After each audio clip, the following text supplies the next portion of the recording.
Emotional pain is something that's unavoidable if you're a human in the world. We all have times in our lives where we're triggered or challenged by something, and the effects are so immense that they seem unbearable.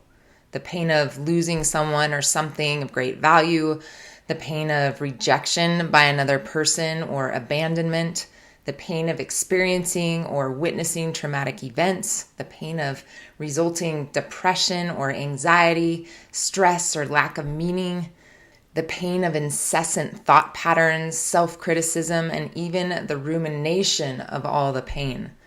And sometimes we ask ourselves, how am I ever going to get through this? I'm not set up to handle this level of extraordinary ache. For some of us, it seems constant. For others, it comes in waves. For some, it comes intermittently. But the truth is, there is no human on this planet who doesn't experience it. The question is, what do we do with it when it rears its head? Pain is complex and multifaceted, and that typically encompasses physical, emotional, and psychological components. It's generally defined as an unpleasant sensory and emotional experience, and oftentimes associated with actual or potential tissue damage. The perception of pain is subjective and can be influenced by things like biological, psychological, and social factors. And there are 7 key components of pain which are important to understand, because then we realize how layered and multifaceted this experience is. The first is sensory, and this refers to the physical sensation of pain, which can vary in intensity and location and quality, like sharpness or throbbing or tingling. The second is emotional, whereby pain is often accompanied by feelings like distress or anxiety and discomfort. The third is cognitive, like how an individual interprets and understands their pain, like beliefs and attitudes about their pain.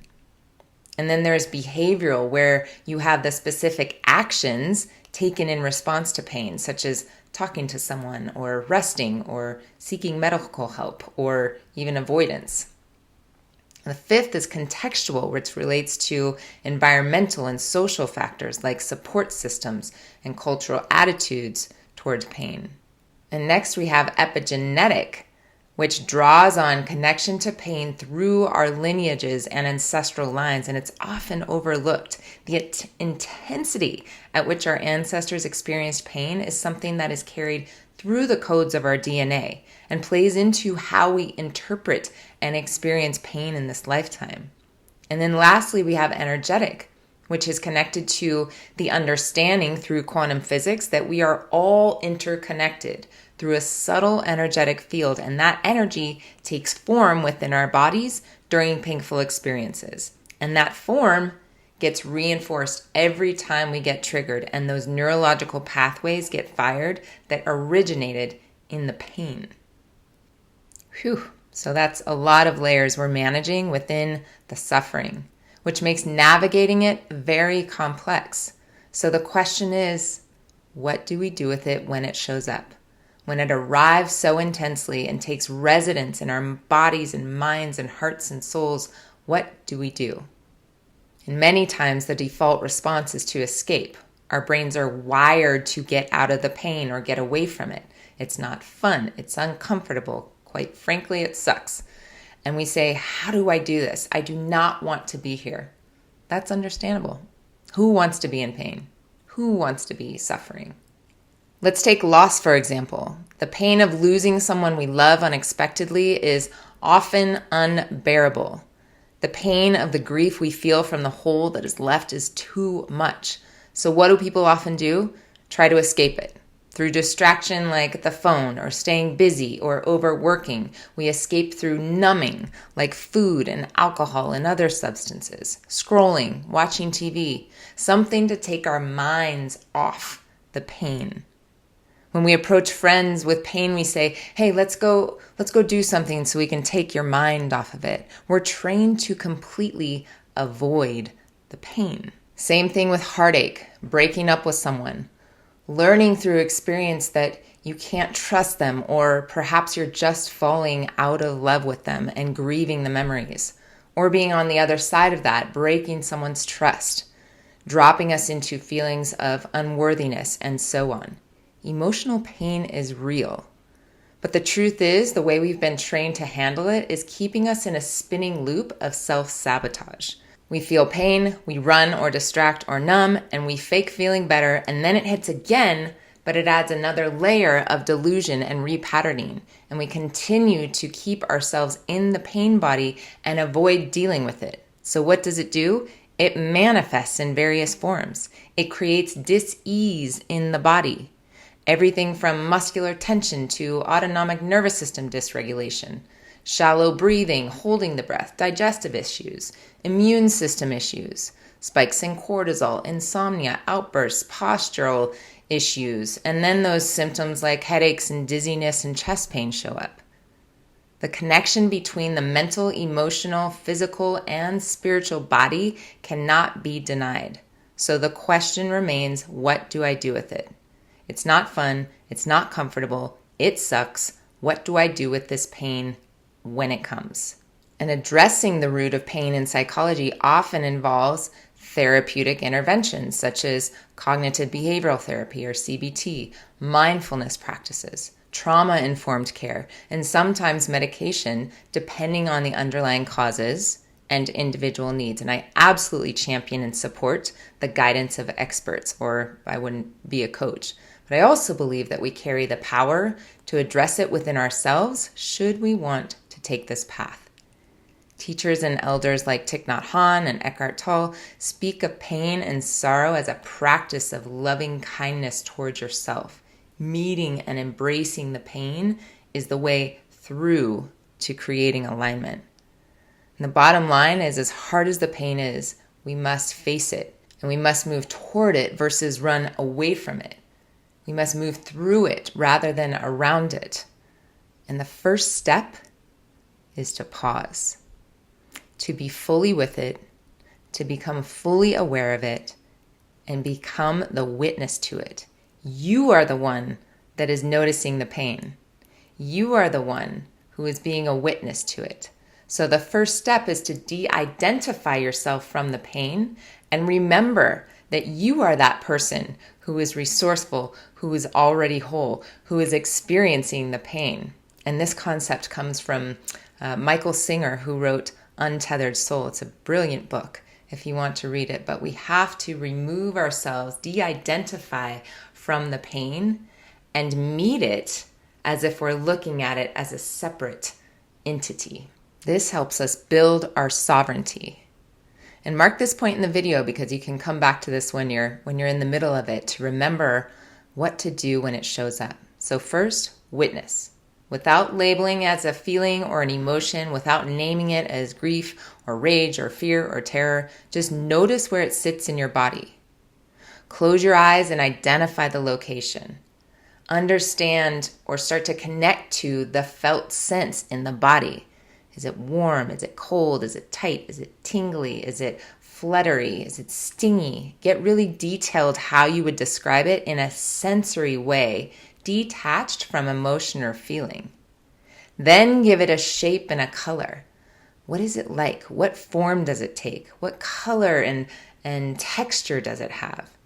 And this isn't easy to do when you're not used to this. This will take practice to refine over and over again. And if the form or shape doesn't come easily, give it some time to see if you can be a tracker within your own subconscious, within your own body. And once you're able to locate it and describe it, don't try to change it or manipulate it in any way. Just allow it to be acknowledged, and it will direct you. Your body may want to move, you may want to cry, you may want to scream or punch a pillow. And of course, this is all dependent on if you are in an environment and a safe space to do so. You may feel called to express it in various ways through art, dance, or singing, or exercise. Or you may just want to be still, or ask for support, or seek connection. But either way, what you're doing is interrupting the pattern to avoid and be okay with the discomfort. The path to healing is being with it and finding the path forward through your own wisdom. And when we listen from within, we allow the pain to find a new way through. We give it the chance to resolve and shapeshift. And then after we listen for its guidance, we go back, check in, and ask, is it still the same as intensity as it was? Does it feel the same, look the same? Does it have a different color? Has it moved? We have to give ourselves the gift to get unstuck from the pain, and then we prevent it from inhabiting our bodies in damaging ways. Now, this also doesn't mean that we don't need help. You may need a practitioner's support, therapist support, shamanic support, family support, but you won't get to that solution if you continue to avoid the pain. So it's imperative that if you truly want to heal the pain, you have to meet it where it is in your body, connect with it, find it, sit with it in full presence. And only in that pause, in the stillness, is where we can ask the questions. What is it here to teach me? Why is this happening for me? What is it guiding me to do? Pain can be the ultimate teacher, and it allows us to experience the intensity of being human so that we can make changes moving forward. What change am I being asked to make? What healing path is this guiding me toward? Where is the opportunity to heal and become more aligned and sovereign in my body, mind, heart, and soul? And most of all, where am I not choosing myself first? These are the deep questions that come after the journey. And this is the place where you get to reclaim your sovereignty and move from a place of deeper resonance with the pain.